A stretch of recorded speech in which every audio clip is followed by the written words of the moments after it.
Welcome, stakeholders! Let's get right into this explainer briefing because today we're unpacking a truly monumental strategic shift happening over at Cupertino.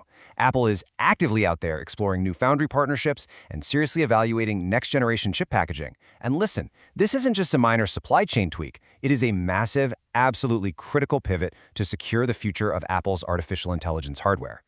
Right off the bat, we need to anchor this briefing with a pretty stark reality check.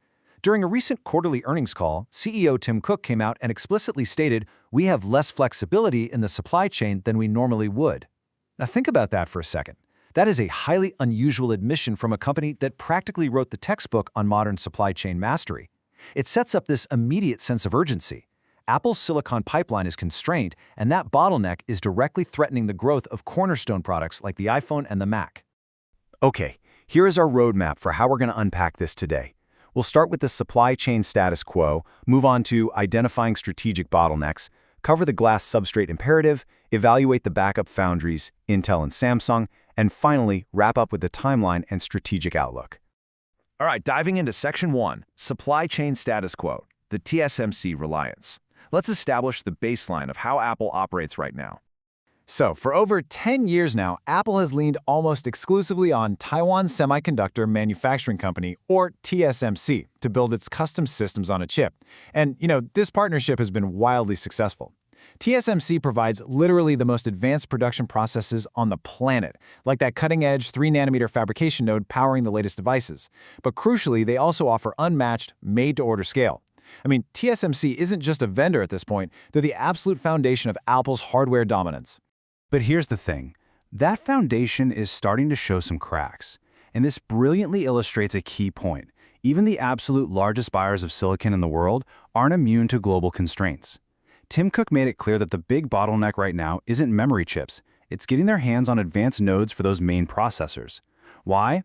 Well, it's mostly driven by the massive, industry-wide race to build out AI data centers, combined with surprisingly high demand for Macs that can actually run AI models locally.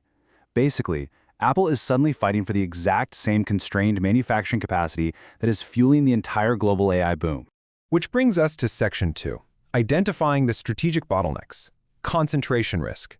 If there is one single data point you remember from this briefing, make it this one: 60%. Going back to 2022, Tim Cook gave employees an internal warning, saying that having 60% of critical component production coming out of anywhere is, quote, probably not a strategic position. He was, of course, talking about the heady concentration of chip manufacturing in Taiwan. Beyond just basic supply and demand math, there are very real geopolitical risks here. So for Apple stakeholders, de-risking this single point of failure, it is absolutely paramount. Now, Apple isn't just sitting on its hands. They've been working with TSMC to get operations running in Phoenix, Arizona. By 2026, Apple is expecting to pull about 100 million chips from this U.S. plant, which, hey, sounds like a massive number, right? But context is everything here. 100 million chips only covers a tiny sliver of Apple's total annual device shipments. It's a great start, for sure, but it fundamentally doesn't solve the broader concentration risk. They still need major diversification. Moving right along to Section 3, the glass substrate imperative, the next packaging era. If Apple is actually going to bring a new foundry into the fold, that partner has to be able to support the future of chip design. Enter the glass substrate. See, right now, chips are packaged using organic materials, basically just really high-tech plastics. But as manufacturing gets incredibly small and these chips get wildly complex, those plastics are hitting a physical wall.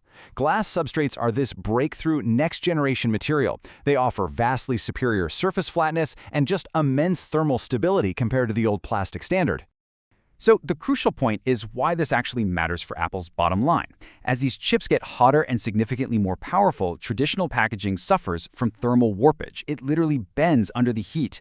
Glass completely solves this. Because it's so flat, foundries can draw even finer circuits. And more importantly, glass expands at a similar rate to the silicon itself when it gets hot. This is a total game changer for manufacturing Baltra. That's the massive internally designed AI server chip Apple is working on. They simply cannot build tomorrow's AI hardware on yesterday's packaging. All right, Section 4, evaluating Intel and Samsung, the backup foundry race. Let's weigh these two contenders because Apple is holding early-stage talks with both of them. On one side, we have Intel, currently pushing hard under CEO Lip-Bu Tan's comeback strategy. Intel has a really deep technical moat here. We're talking over 10 years of R&D in glass substrates. Plus, they have their EMIB technology, which stitches different chips together seamlessly. On the flip side, we have Samsung. They're already an Apple partner for things like power management components. And while they're a distant second to TSMC overall, Samsung is moving incredibly fast. They're gunning for glass substrate prototypes by 2026 and full mass production by 2027. Honestly, both of them are desperate to land a flagship client like Apple. Getting either of these foundries online gives Apple a dual supplier model, which instantly translates to massive pricing leverage. But we also have to look at the geopolitical angle impartially. A partnership with Intel could strategically smooth over relations with the Donald Trump administration. The US government basically sees Intel as a national champion right now. In fact, their stake in the company recently jumped 300% to a staggering $36 billion. Strategically speaking, aligning with a heavily government-backed, domestic player gives Apple a very unique layer of supply chain armor. Finally, let's wrap this up with Section 5, Timeline and Strategic Outlook, the road ahead. Let's move to and see how this builds out practically over the next few years. As we discussed, the catalyst was 2022, with Cook's 60% concentration warning. Right now, through 2024 and 2025, Intel is out there aggressively trying to standardize glass substrates across the industry. Hit 2026, and we should see those first 100 million TSMC chips out of Arizona right alongside Samsung's first glass prototypes. But the real target you want to watch is 2027 and beyond. That's when the industry expects full commercialization and mass production of this glass technology to actually kick in. To summarize everything we've covered today, here is your high-level executive overview. The target? Diversifying away from a strict TSMC monopoly by courting Intel and Samsung. The current status? Still in the early exploratory stages. No firm orders yet, mostly because Apple is still a bit wary of non-TSMC tech. The core tech enabling this leap? Next-generation glass substrates and high-density interconnects, which are totally mandatory for AI.